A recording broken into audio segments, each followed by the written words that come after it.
Welcome back to our look at 50 horror classics. And things are about to go ape you know what.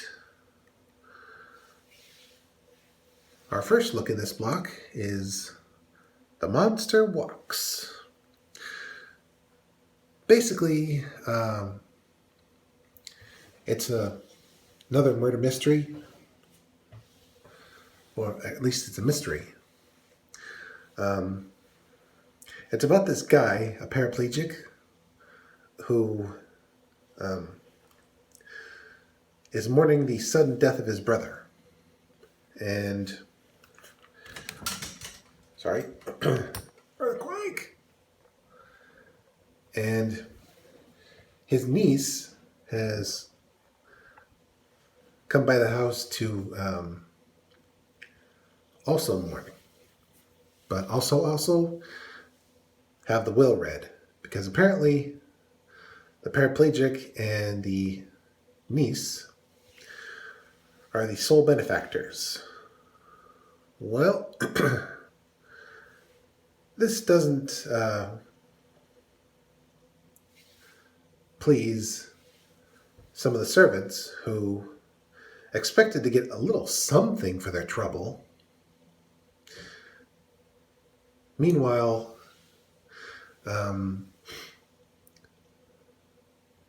the pet chimp, a real chimp this time, formerly owned by the now deceased master of the house, well, apparently it's been getting out and starts menacing people. Well, apparently the only person who can soothe the savage beast is the slightly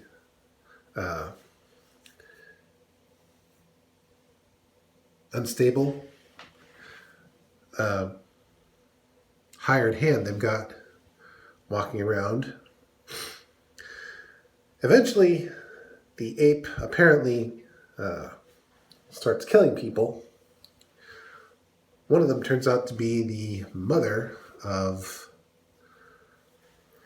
the hired hand. And then we find out the truth. The paraplegic has hired the hand guy to use the ape to kill the niece for her share of the money. Unfortunately, the guy didn't plan on his own mother getting killed, and he also is perturbed that the paraplegic refuses to acknowledge him as his son. So he goes for the throat, and eventually it all comes to a head when the chimp gets put back in his cage, and it's revealed that the music that the guy's been playing for the beast was actually a recording, allowing him to use the secret passages in the house to commit his murders. But the guilty parties are arrested.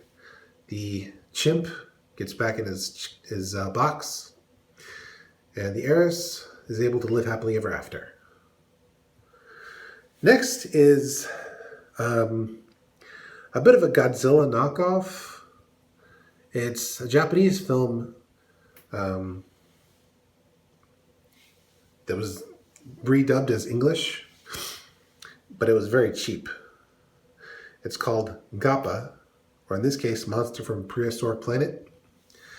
This corporate guy wants to build a theme park, so he wants exotic plants and animals taken from a nearby island and put in this theme park.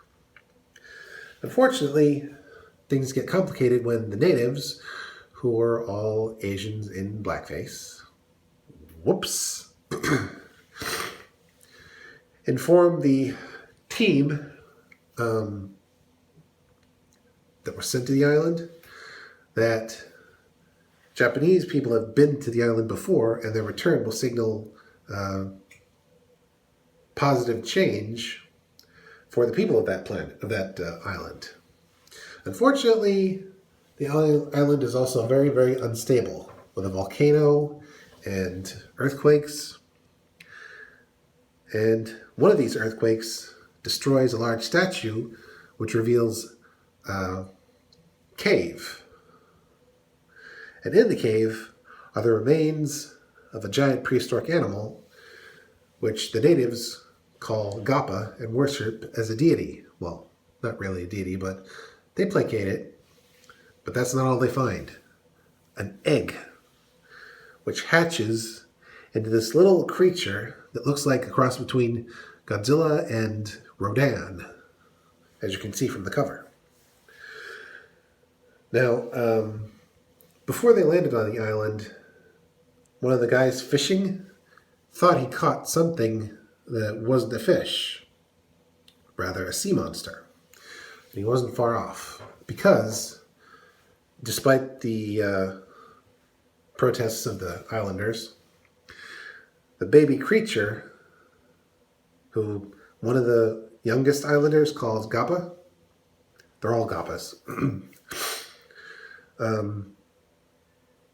well, they take the creature back to Japan to study, and they keep it hush-hush. And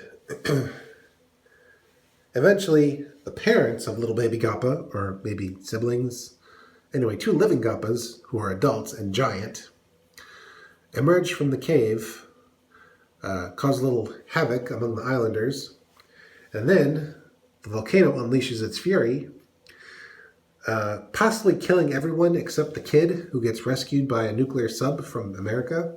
Or maybe there are some more survivors on that sub. Either way, that's the last we see of the island. And the kid eventually makes it to the research area where baby Gappa is being studied and presumably just a little bit tortured. Eventually, the adult Gappas swim and fly to Japan and cause all manner of havoc, because they not only are able to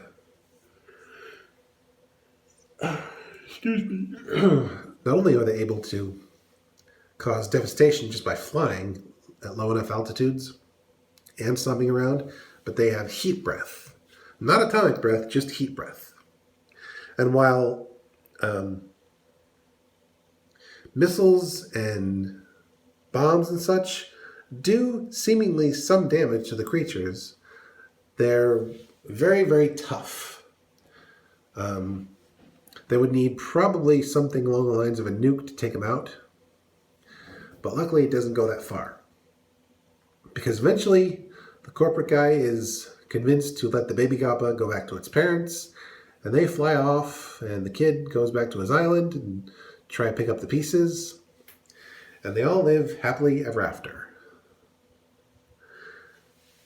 Our next film is sort of a murder mystery comedy starring the Ritz brothers, whom I've never heard of. They're like a cross between the Three Stooges and Abbott and Costello, only less funny, sadly. Now, this one also is similar to the plot of Gorilla, the plot of The Beast, or The Monster That Walks. Only this one involves a guy in a gorilla suit. But this gorilla is still fairly realistic, for the most part. He's expressive, and he does feel like a real animal.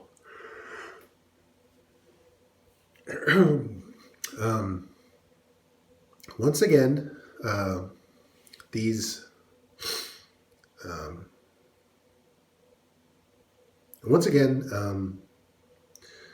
someone is seemingly using an animal as a murder weapon. Only this time, it's a crime spree that goes all over town. People are getting warned that they're going to get killed, and then they do get killed. and someone witnesses a gorilla hand coming out of the wall to strangle someone, and that way, that's how the killer gets its name. Anyway, one guy, an old rich fella, well, who's going to inherit part of a fortune along with his niece, and who's not a paraplegic this time, he gets a warning that he's next. And so he hires 3 detectives, played by the Ritz brothers, to try and suss out the situation. Only when the radio cuts in and says that the guy's going to die at midnight, everyone decides to stay in this one room, including the maid, the niece, the guy, the brothers, some other guy, and the butler, played by Bela Lugosi. Yeah, Bela Lugosi is playing a butler. And he acts creepy, but he really isn't. Unfortunately, when midnight approaches, the lights go out and the guy disappears from his chair. And the Ritz brothers try to figure out how it happened. And eventually, this guy shows up wanting to make a phone call, but he never does. And things come to a head when the gorilla that was transferred from a local circus, along with his handler, to the house, gets let out and causes a bit of havoc with the brothers. Eventually, it's revealed that the guy who wanted to make a phone call was actually using life insurance as a scam to get money off these dead people. And apparently, while the brothers first assume that the one guy is in on it, then they next assume his niece is in on it. So they're throwing accusations around like they're party favors. But eventually, before the guy can get away, the butler shows up with his own gun to arrest the guy who, as it turns out, was posing as a detective to make the others look bad. And the real bad guy is hauled off.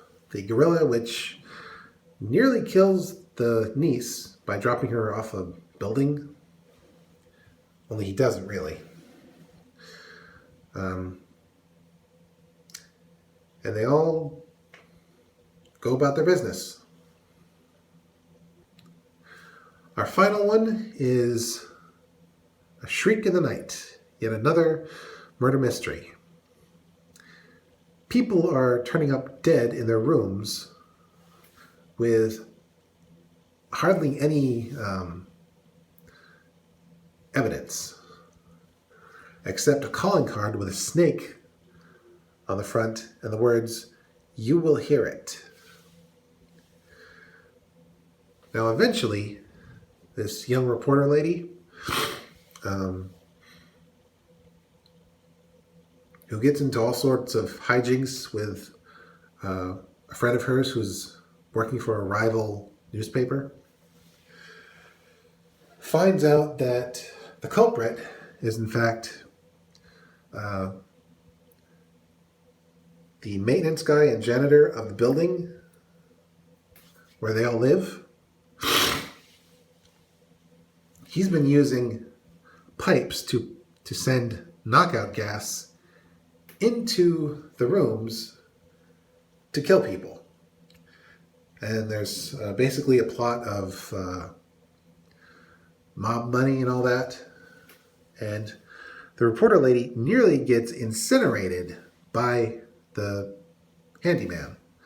In fact, the cover of the movie here sort of spoils it. That's the guy, and that's the reporter. Luckily, he stopped just in time, and the film ends on a joke about the possibility of the reporter lady getting her job back after the guy got her fired, only for him to suggest, no, how about she be a housewife instead? And they laugh and kiss and all that mushy stuff.